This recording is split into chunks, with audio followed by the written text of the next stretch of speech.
is and just like ruling on, hey, he's trying to hurt the guy, then yeah, obviously go ahead, you can make that flag. But if you're going to stop people from tackling and making hits that they've learned their whole career, if that's the way they learn how to tackle, that's how they tackle, they're just going to change because there's a quarterback. And there's quarterbacks like Cam Newton, Big Ben. You got to wrap up or else you're not going to be able to bring them down. What do you want them to do? Just push them, try and push with your hands? Yeah. And I thought it was so interesting because in this Monday night game alone, they called a roughing the passer play, and then the very next play was when Fitzpatrick threw that ball to Mike Evans, and there was a clear horse collar, and they just didn't give a shit about it on Mike Evans. They didn't say anything. The guy pulled him down from behind, grabbing his pads, and it's such a clear preferential treatment of the quarterback where the quarterback can't be involved at all physically. But any other player, they can have a magnitude of these hits, and it doesn't matter. And it's just such a clear discrepancy, and it's shameful, honestly. Yeah, I don't even know if you can fix a rule midway through the season, but you just got to at least stop calling it so much. It's impacting games. Imagine once we get in the playoffs, you thought the catch rule was bad. This is going to be terrible. This is going to be terrible press for you. I think this is going to be one of those things where they keep it safe for the regular season, and then as soon as the playoffs happen, Goodell calls them and says, hey, because of ratings, don't call them. Make the game competitive, because at the end of the day, it doesn't matter too much. And Carson Wentz going down for injury didn't matter because Nick Foles stepped up, and that was a storyline in and of itself. And they're going to get the ratings no matter what. I think in the playoffs, we're not going to see it, which is honestly probably a bigger problem than it being called fairly and correctly.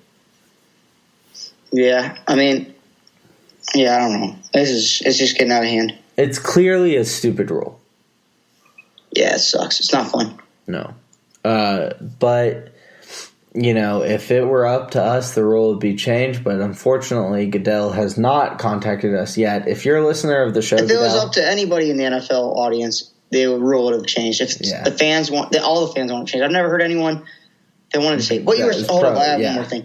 You were saying about how they're going to do the playoffs and they'll change it then. I mean, we were saying that in the preseason. A lot of people were saying that in the preseason, like, oh, it's just a preseason. We're going to change the rules. They changed it a little bit with the targeting and leading with the head. I haven't seen as many of those penalties. Now it's just more of the roughing the passer stuff. Mm-hmm. Well, I think they vote with their wallets, and if you see that happen in a postseason, that could really detract a lot of fans, especially neutral fans, because I know if I'm going to see a game that's just a bunch of roughing the passer penalties, I'm turning it off at halftime. I'm just like, I don't care. And I think that in the playoffs, when it doesn't matter as much long term, they're not going to call it. Yeah, I don't know. I'm not going to turn it off just because of a few roughing the passers. I'm going to get frustrated, but I'm not going to turn it off. But, I mean, I've already been sold for life. You're not trying to sell me. You're not trying to sell me the NFL. You're trying to sell other people. Yeah. All right. So that wraps up the I guess we're still talking about the Packers. Yeah. I mean, Washington won. I feel like we kind of covered it. We covered them. They're the NFC's favorite, in my opinion. Yeah. So we'll get to the Cincinnati-Carolina game. And Carolina won, and Cam Newton looked really good.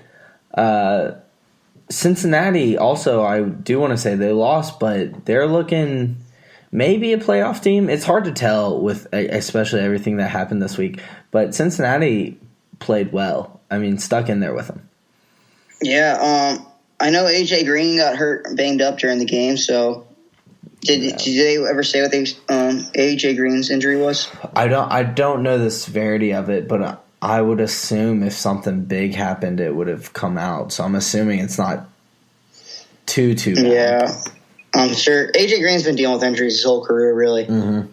He'll be fine. But Carolina's what impressed me. The last week, they lost to the Falcons, a really big matchup. Falcons had two really tough matchups the last 2 weeks. Two division rivals. And then Carolina bounced back. I mean, they put themselves in the top of the division with the Bucs. It's going to be a tough division to win down the year. This is going to be a really, really close division. Christian McCaffrey. He's been playing his ass off. Yeah. Great pairing for Cam Newton too. Just kind of getting out there in space and making things happen when Cam has to improvise. I like it a lot, that 1-2 punch. Yeah, they're a really good 1-2 punch. The Carolina dude, they're gonna be really good. It's gonna be determined on if Luke Kuechly can stay healthy again. They're just like the Cowboys. Luke Kuechly and Sean Lee, they're the same player. They have their speed, good linebackers, smart players. They just can't stay on the field. It's up to those two guys to really run those defenses. Mm-hmm. Do you have anything else you want to add? Not really, no. All right.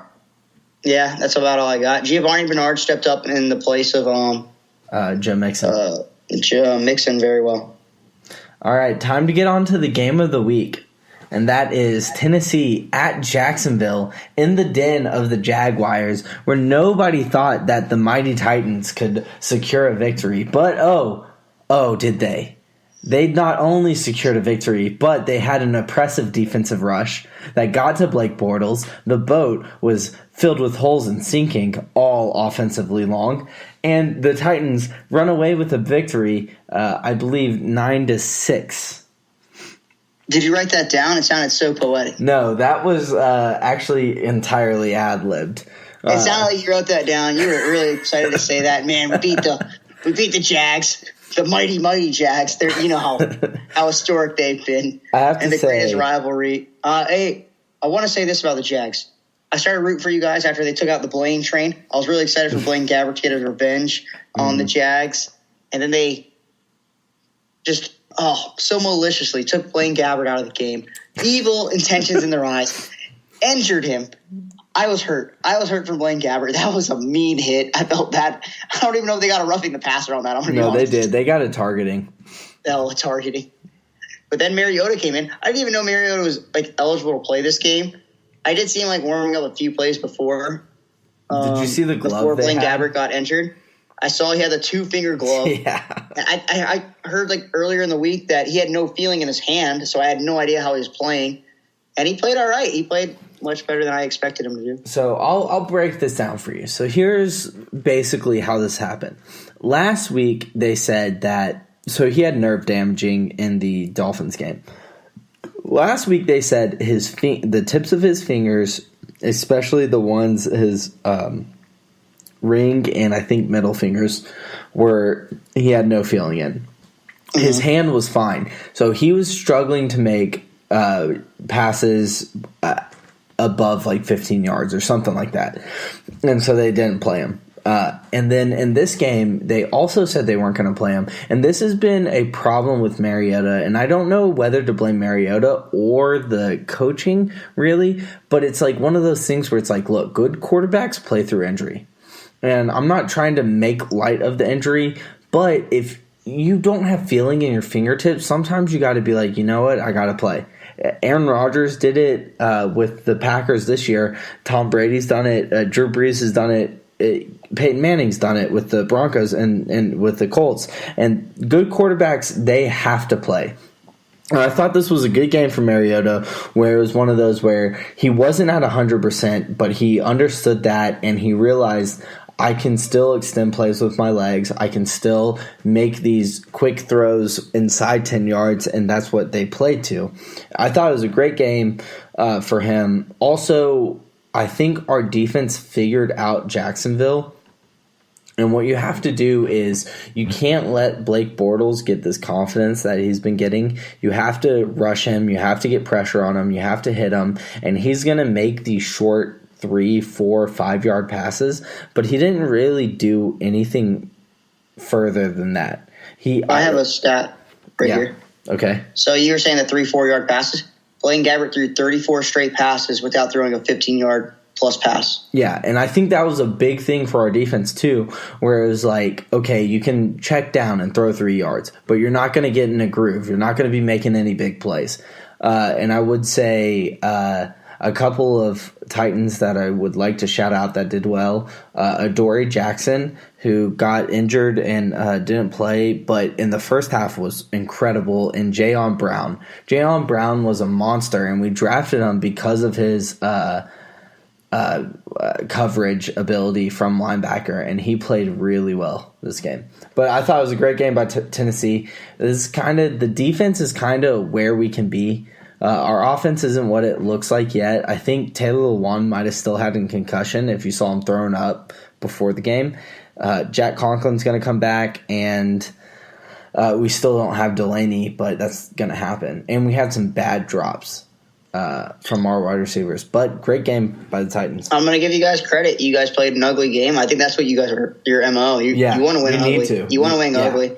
I mean, you went on the road in Jacksonville. I know they didn't have Leonard Fournette, but you went on the road in a division rivalry matchup. Two teams that went to the playoffs last year, and you guys got the job done. That's a huge win. That's a really, really important win. I would like to point out, too, because I know Jacksonville fans have been saying this a bunch, them having Fournette is the same exact thing as us not having Delanie Walker. Delanie Walker is our best receiver and Marcus's his safety net.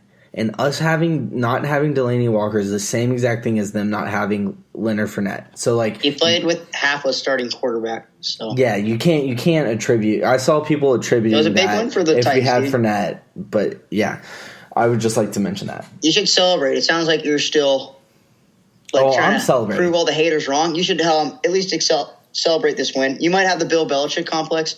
Don't celebrate till it's all over. It's 1 week at a time. We got to get to the playoffs. We got to take care of business there first. The thing about the Titans is if we played the Bills next week, we'd probably lose to them. We're playing the Eagles. I expect to see another game just like that. Exactly what we saw last week. So we'll have to. The Eagles haven't been putting up any points. Yeah. I like your matchup there. Well, we got tough games, and we got to get through this tough stretch of the season, but. Good win. Happy for the Titans. 2-1. Top of the AFC South.